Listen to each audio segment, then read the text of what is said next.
Samantha from Jessima Tutorials here, and today I'm going to show you a fun project that involves using Mokume Gane and the shavings from the Mokume Gane to create a nice pair of earrings. Now I'm using Primo Polymer clay here, and they've all been run out on the same thickness setting of the pasta machine, and the colours that I'm using is black, forest green, mint green and white.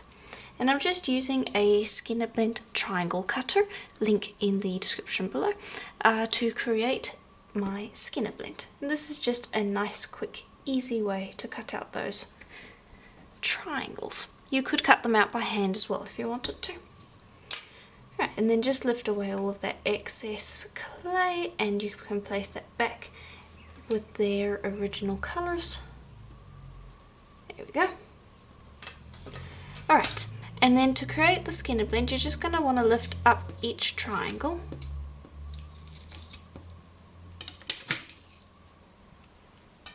And then it's going to go in the order of black, forest green, mint green. I keep wanting to call it pale green, but it's mint green. And then white. Again, feel free to swap out to colours that you prefer if you would like to use a different colour palette for your pair of earrings. Okay, and then just gently squish it together so that everything sticks. And then you're going to fold it over once just so that everything sticks together before you put it through your pasta machine.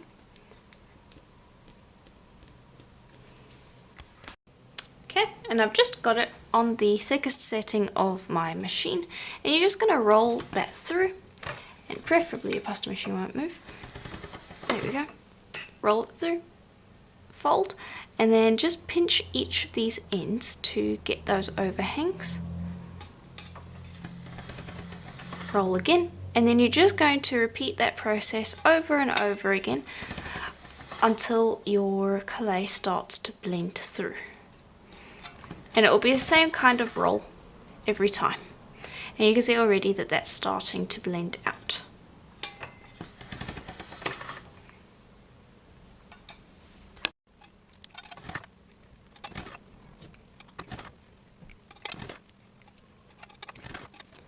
Okay, then you're going to take that once it's been blended to the point where you're happy, and you go fold it again, but this time we're going to roll it in the opposite direction.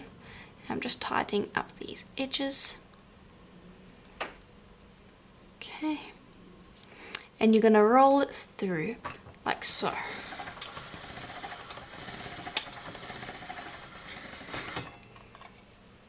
Making a nice long strip of clay. And then we're going to make a Skinner Blend bullseye cane from that. And to do that, you're going to take the either end of the blend. I'm choosing white to be the center, and I'm just going to roll up the length of the blend.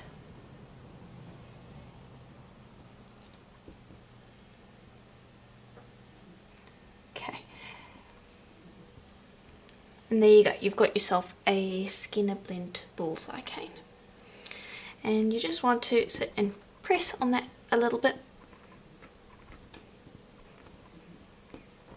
Okay, and then I am going to reduce this out, squishing it and just getting it so that I can cut out multiple pieces at once. So you're just going to roll and squish and pull and just get it to the point where you could cut out about 4 pieces. Okay. And I'm almost there. I'm just squishing off the ends here because I can feel that they're not holding together, which sometimes happens with the ends, and that's fine. Okay. Then trim up your edges. And there, you can see how that looks. And from there, I'm going to take that and I'm going to cut it in half twice.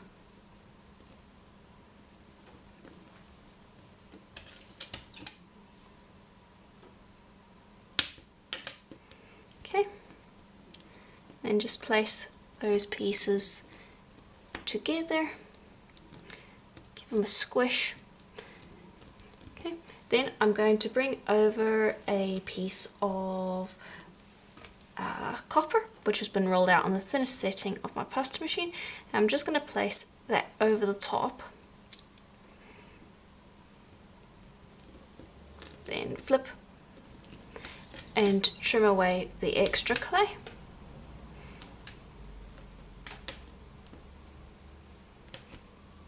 Okay. And then I would advise using your roller. You can put this through the pasta machine, but again I would advise using your roller first so that you can be in a little more control when you're working with it. And you just want to reduce that down. And I'm also going to actually make this a double-sided Mokume Gane, so let me grab the copper and place it on the other side as well. Okay, and it's about the thickness of the middle setting, or about 2 millimeters thick. And I'm just going to take that and just gently smooth that down onto my work surface, which is a glass tile. And then I'm going to use these ball tools to press into the clay. And I am going to go the whole way through the piece. So there will be some holes in the piece. That's fine, it's going to get smoothed back out. And I like to start with the largest ball tool and kind of populate the area with it, and then I go in with the next size down, and so on until I have really filled out the piece of clay. And then we're going to squish it all back together again. There we go. And then we're going to take our blade and start pressing down on, or pressing against the edges of that piece.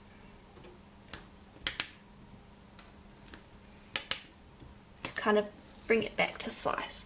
And you can see how it looks on the other side. And you're just going to take that and you're going to start pressing, and flip. And do it from that side as well, and that helps you actually continue doing it without it folding in on itself. And you're just going to continue doing that until most of those holes have kind of closed up. It's also going to manipulate the pattern so that the holes around the edges are more squished, whereas the holes in the center are a little more round, so it can create a little more of a three-dimensional effect, which is quite nice. And you can also bring in your roller to help you out with that. Everything needs to be closed in. I don't want to see any holes. Of course, if you would prefer that, then you could absolutely just shave from here and skip the squishing step, but I'm going to close everything up. Then you're going to take that and just position it and squish down on it so that it sticks to the tile. And I'm just going to give it one last roll to make it nice and even, and then from here I'm going to shave it. So let me grab a thin tissue blade. Here we go. And I'm just going to go in and shave over the surface, and we can see how that's going to come out. Quite cool. And I don't want to shave too deep because I don't want to remove the copper hints, but you should have quite a cool effect.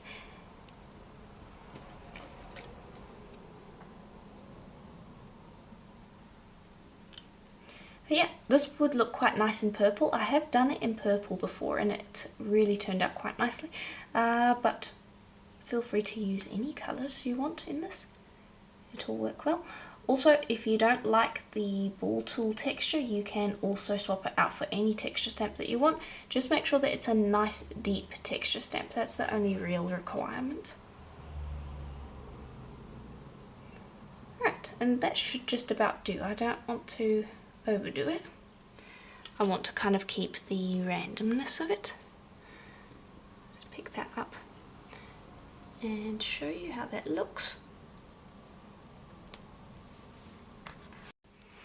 Then just flip that around, and you could shave from this end. I'm not going to because this is quite thin and I don't want to risk breaking through the surface. Or I might, let's see. I'm just going to squish it down to a tile, that way I can see where the thinner areas are, and I'll just give it a very quick shave and see how it looks. It looks quite nice.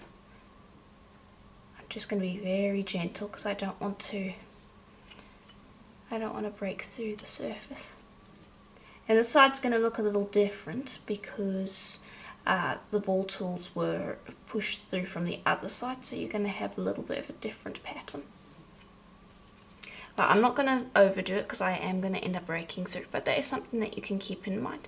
I am going to instead use these little scrap pieces to decorate the back so that we still have a double-sided piece. And then those little pieces that I shaved off I can use too. Right, and then everything is going to get burnished so that it's nice and flat and ready.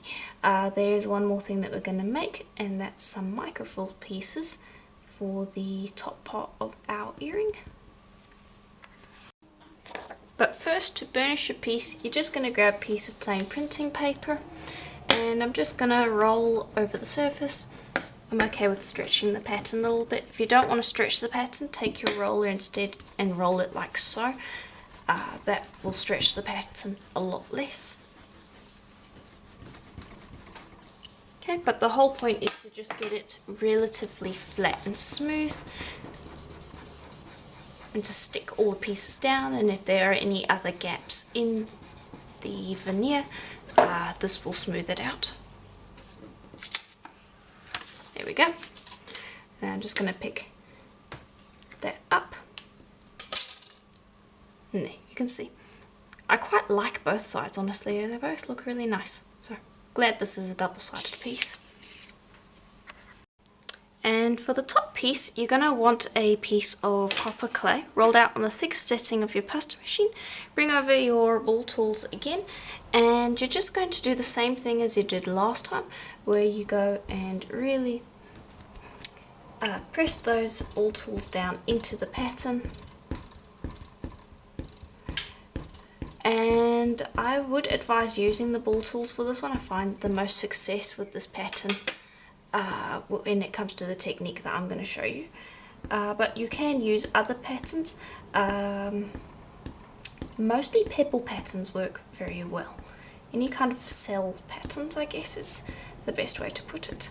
Because what I'm going to do is I'm going to press in this texture, and then I'm going to shave over the surface, but I won't have flattened out the holes, so it's going to be kind of a lace-like pattern.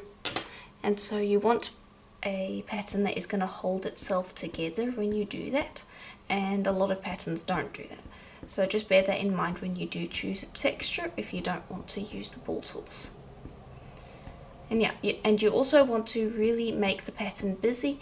It looks quite busy at the moment, but you'll find once you've shaved it that it's not quite as busy as you thought it was, and you'll want more windows. So really make sure you fit in as many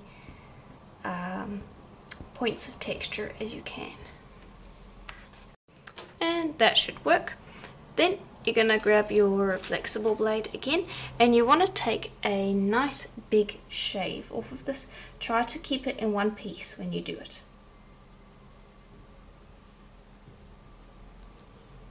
And this is what you're looking for. And you want two of those, one for each earring. And the nice thing is, because I am using a piece, one piece of clay that is one color, if you don't end up with enough, you can always just roll it back through the pasta machine and try again. But there we go, that should work. Then just take that piece, tap it down onto your tile so that it sticks, and then I'm going to grab one of my cutters that I'm going to be using, and I'm just going to position that in a spot that I think works. bear with me while I choose that spot. Press down. There we go. And then I'll try to lift up the extra clay there. And just be careful because these are very delicate before they've been baked. Okay. Grab your blade, choose one of the straight edges, and then lift up. And I'm just going to place that to the side. Alright, then I'm going to bring over that other piece, and I have placed it on a tile so that I can cut out what I need. And this is the other cutter that I'm going to be using. You can see they slot together quite nicely. There is a link to that set in the description below if you are interested. And what I'm going to do is I'm just going to take it and position it so that it's not taking up too much room.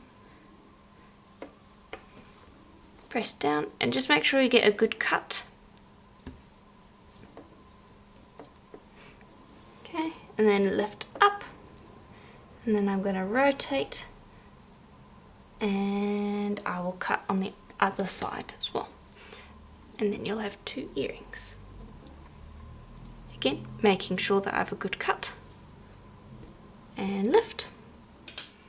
And then lift up your extra clay. There is a lot of clay here that you could cut out other pieces from if you wanted to. Also the scrap, because we used a Skinner blend cane, is also really nice and is my favourite scrap to work with, so don't throw it away. Obviously you can use it for a number of different things.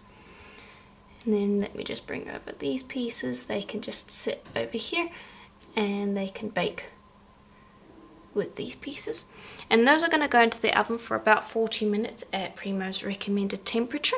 And then once they're done, they are going to get a little bit of sand, especially these ones because the back's going to be a little shiny, but I don't want to risk them sticking in the cutter since distortion on them is really not good because we want things to slot together. But yeah, we'll finish them off when they're done and see how it looks. And once they're out of the oven, this is how they should look. Now I have given it a very quick sand along the edges and each of the sides with a 800 grit just to clean everything up. Beyond that it should be perfectly fine because it is going to get resined. Now this side I am going to leave unresined and I'm going to varnish it, and this side I am going to resin. You could resin both sides if you want to, but it is completely up to you if you want to do that or not. Just bear in mind that the resin does add thickness, so your jump ring size is going to go up if you resin both sides. Then I'm going to be using this UV resin, and I actually think I might leave this side just plain. Actually, I'm not going to varnish it at all. I'll just leave it like that, and this side I will varnish with the resin anyway. And I'm going to just pop that resin down, and those other little microfrill pieces I'm going to leave exactly the way they are. You can varnish them if you want. If you do choose to do that, just be aware of all of the teeny little holes and to clear out any varnish that gets stuck in those holes whenever you do choose to varnish them. But they're perfectly fine the way they are if you don't want to apply a varnish. Right, and that should be enough resin. Then you're just going to spread that around, and then you're going to pop that under the UV light for about 15 minutes. You can also pop it in direct sunlight and that will cure it just as well. And then we can assemble. And I do quite like how the resin has brought out the colours. I especially wanted to resin this side because this was the side that was sitting on the tile, and so we'll have a fair few more surface imperfections just due to shiny spots left by baking on the tile surface, and you can hide most if not all of those by applying resin after a light sand. So that's why I want to resin this side. But yeah, you can see just as easy as that to apply the resin. And quickly, one last thing that I did forget to mention is if you do choose to sand this, make sure that it is completely dry before applying the resin, because resin and water don't react well to one another, and you will end up with a lot of different bubbles and pits and just very unsightly marks on the surface if there is water on or in your piece. So if you don't want to leave them for a couple of hours to dry, you can also pop them into the oven for a couple of minutes just to dry them out. I would highly recommend that, because most of my issues when it comes to resin is some sort of moisture on the surface of my piece getting mixed in with the resin and causing problems. And once that varnish has completely finished curing, this is how it should look. Nice and shiny. And here's what the other side looks like, and I'm going to leave it that way because I quite like the matte finish as well. But you could resin this side if you want. Now the next step is going to be to drill your holes. I've already done one over here, and I'm going to do another one here. And because of the jump rings I'm using, I'm going to need 2 sizes of drills. I'm going to start off with the smaller of the 2 because I find the most success when drilling polymer clay if I use a smaller drill bit to start with, especially if there's resin. That way the resin doesn't lift up or chip. So I generally will start with the smaller one and create that hole. Then I'll bring over the next one, and then it's just a bit more of a gentle process to create that hole than it otherwise would be. There we go, and that will be wide enough for the jump rings I want to use. And I want to use copper jump rings today. And what I'm going to do is I'm going to grab those, and also another pair of pliers will help. Open that up, you're going to pop that jump ring through, and then you're going to grab this, and before actually applying the jump rings you want to plan out where you want to actually put them through. And I'm going to put one through here and one through here. I might actually put it through over there. Yes, I'm actually going to put it through that hole there. And this can be a little fiddly, so please bear with me for a moment while I get that into the right spot. There we go, and the first one's generally the easier of the 2. There we go. And then check how that sits. I'm quite happy with that. Then you're going to grab the other one and do the same thing, connecting it on the other side. Okay.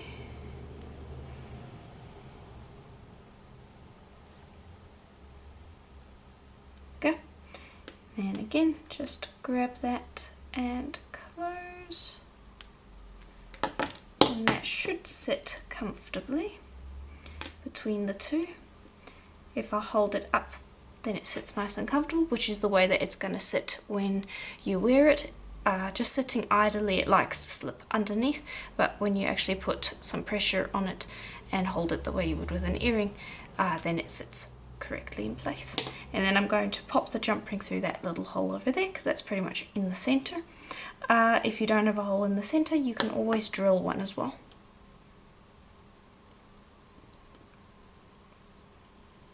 Here we go, nice and easy.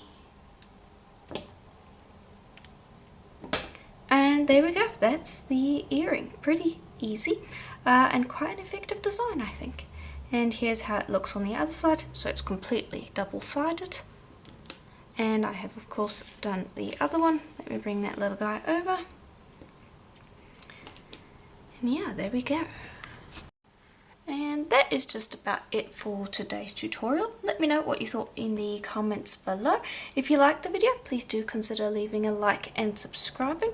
And if you'd like to support the channel, consider becoming a member. There is a join button just below this video, or there is a link to my Patreon account in the description below, along with a link to my Etsy store where I sell things such as the cutters that I used in today's video. Both are great ways to support the channel so I can continue creating videos just like this one. But yes, I do hope that you enjoyed, and I will see you in the next video. Bye for now.